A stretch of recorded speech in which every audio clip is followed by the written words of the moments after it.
Temu lagi di hot room, Pak Saan Mustafa. Tadi sudah dijelaskan oleh para pakar. Alasan pandemi tidak benar. Orang jadwal pemilu itu dibuat waktu musim pandemi kok. Berarti udah tahu kan? Alasan ekonomi juga tidak masuk di akal. Oke? Kata beliau tadi sudah memulih. Sudah pulih ekonomi. Tadi pakar tata negara mengatakan kalau dirubah Undang-Undang 45 maka kepala negara seperti itu tidak sah. Bapak sebagai wakil rakyat sah enggak? Menurut Bapak kepala negara yang ditunjuk sekalipun Undang-Undang Dasar 45 dirubah sehingga pemilu bisa diundur? Iya, kalau konstitusi sudah dirubah ya. Ya. Misalnya di amandemen lah. Ya. Pasal 22E Ya. gitu di amandemen. Yang pemilu itu dilakukan selama 5 tahun, setiap 5 tahun sekali. Yang beradaskan jurdil, jujur, adil, rahasia, dan sebagainya. Untuk memilih presiden, wakil presiden, anggota DPR, anggota DPD, kalau undang-undangnya sudah disahkan oleh MPR, ya secara otomatis, nih saya pandangan politisi nih, saya bukan pakar hukum tata negara, itu sah kan gitu loh. Dan itulah yang akan dilalui oleh mereka. Jadi mereka yang ingin menunda pemilu, pasti pintu masuknya itulah amandemen undang-undang. Pintu masuknya ya, amandemen undang-undang. Di luar itu nggak ada. Nah, cuman untuk menjadi pintu masuk di amandemen undang-undang, itu kan tidak serta-merta, tidak gampang. Jadi kesimpulannya, Bapak sebagai anggota DPR mengatakan, ya kalau dasar juridisnya sudah dirubah dan memungkinkan, sah-sah saja secara formal. Ya secara formal sah itu. Karena memang sudah amandemen undang-undangnya udah berubah. Jadi Bapak tidak setuju dengan pendapat Pak Jainal Arifin tadi? Ini pandangan saya sebagai seorang politisi. Politisi sama ahli hukum memang selalu beda. Pak Arsul Sani, emang Bapak mau Bapak kan di MPR. Ini nih, kalau dalam waktu dekat datang usulan itu, Bapak yes or no, vote yes or no. Bapak pribadi dulu sebagai anggota MPR. Saya kalau amandemennya terkait dengan penundaan pemilu, maka ya saya jawablah Pak Hotman, no. Jadi pertama kita tentu tidak bisa sesederhana yes or no, Pak Hotman. Ini kan semua kan sudah diatur. Dalam Undang-Undang Dasar kita ada aturan perubahan itu di pasal 37. Benar. Dan itu bukan juga proses yang akan sederhana. Karena apa? Ya, karena pertama di kalangan fraksi-fraksi, MPR itu ada 9 fraksi plus 1 kelompok DPD, 10 berarti. Itu sudah berbeda-beda posisinya. Tapi dari segi koalisi, yang pro Jokowi kan boleh dikatakan mayoritas di MPR. Iya, betul. Jadi menurut Bapak, karena mayoritas di MPR, kalau memang istana maunya begitu bakal gol gitu? Kan kita tidak bisa berandai-andai berkalo-kalo. Yang kita lihat sekarang sajalah, konstelasi sekarang kan sudah jelas. Yaitu apa? Jelasnya apa? Ya jelasnya dari koalisi pemerintah ada PDI Perjuangan, ada Nasdem, ada Gerindra, ada P3, jelas tidak menyetujui penundaan pemilu. Nah, termasuk kami P3. Nah, kalau kita istiqomah konsisten, artinya maka amandemen itu tidak akan terjadi. Karena kan seperti itu. Belum nanti ditambah teman-teman DPD, mereka orang perorangan. Paling tidak kalau kita baca dari statement ketua DPD-nya kan juga tidak setuju. Jadi analisa Bapak bakal gol nggak kalau Undang-Undang 45 itu dirubah? Yes or no? Kalau memperhatikan konstelasi sekarang, jawabannya tidak akan gol. Terima kasih. Kepada Bapak Saiful Huda, tadi Pak Jainal Arifin sudah membuat keterangan panjang lebar. Skenario-nya itu agar semua senang. Apakah ini yang diinginkan oleh PKB? Tidak Bang, kita belum sampai ke sana ya. Tahapan yang kita pikirkan adalah kita pastikan dulu terkait dengan lontaran Gus Muhaimin kan semangatnya salah satunya kita ingin menuntaskan wacana yang sedang berkembang 2 tahun terakhir dan berpotensi terus akan berkembang 2 tahun yang akan datang. Diputuskan dulu aja dalam satu meja. Apakah pimpinan partai semua setuju atau tidak. Kalau misalnya nggak setuju, ya sudah, berarti kita kembali pada tahun 2024 kita melaksanakan pemilu. Atau pemerintah mau mendahului untuk menyampaikan sikap politiknya.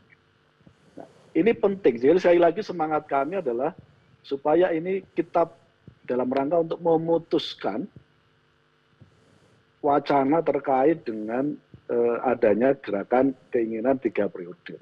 Apakah pimpinan PKB sebelumnya sudah bisik-bisik nggak dengan Jokowi sebelum bos pimpinan PKB menyuarakan pengunduran pemilu ini? Restu istana nggak? Tidak ada, Bang. Tidak ada.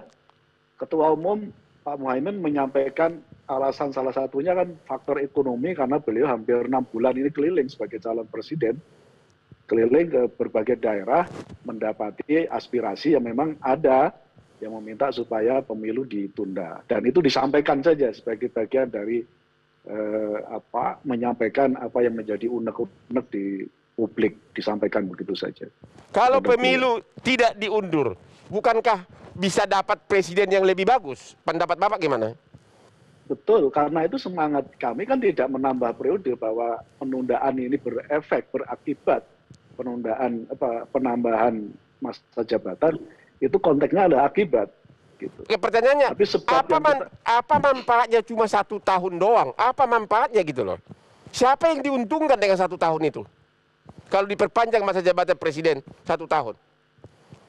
Tentu ini bisa diperdebatkan, Bang, pada aspek ekonominya. Kita bisa bayangkan, kita punya jeda 2 tahun untuk menjaga recovery yang sekarang sudah tumbuh bagus ya 3,6%. Emang kalau presiden ganti, presiden yang baru tidak bisa menjaga recovery ekonomi? Emang presiden yang baru pasti tidak mampu? Pasti ada jeda. Kita bayangkan begini ya, Bang Kirat. Kita akan memulai pemilu tinggal 2 tahun lagi.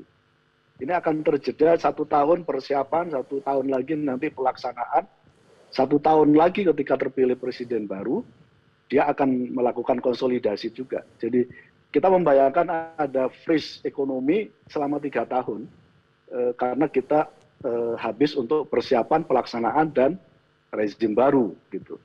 Beberapa analis mengatakan malah kita akan kembali pada T0, tidak pada recovery yang sudah tumbuh bagus hari ini 3,6%. Jadi perdebatan ini pasti akan muncul terus. Nah, kepentingan PKB adalah secepatnya ini untuk disikapi, menuntaskan wacana ini supaya kita tidak dihantui 2 tahun ke depan terkait dengan isu-isu. Terima kasih. Saya lupa tadi. Kalau P3 gimana, Pak? Partai P3 gimana? Setuju atau tidak secara partai?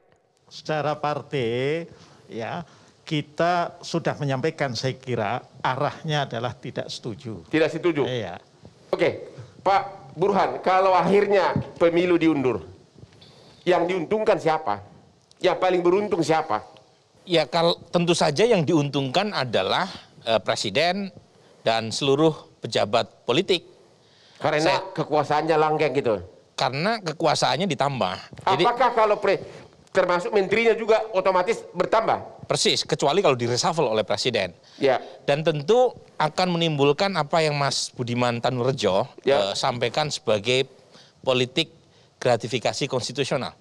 Gratifikasi? Konstitusional. Bahasa Indonesianya apa lagi? Lebih jadi, rakyat apa? Begini, kalau Pilpres diundur, ini sebenarnya sudah disampaikan oleh Mas Zainal tadi, maka otomatis pemilu legislatif itu juga diundur. Ya.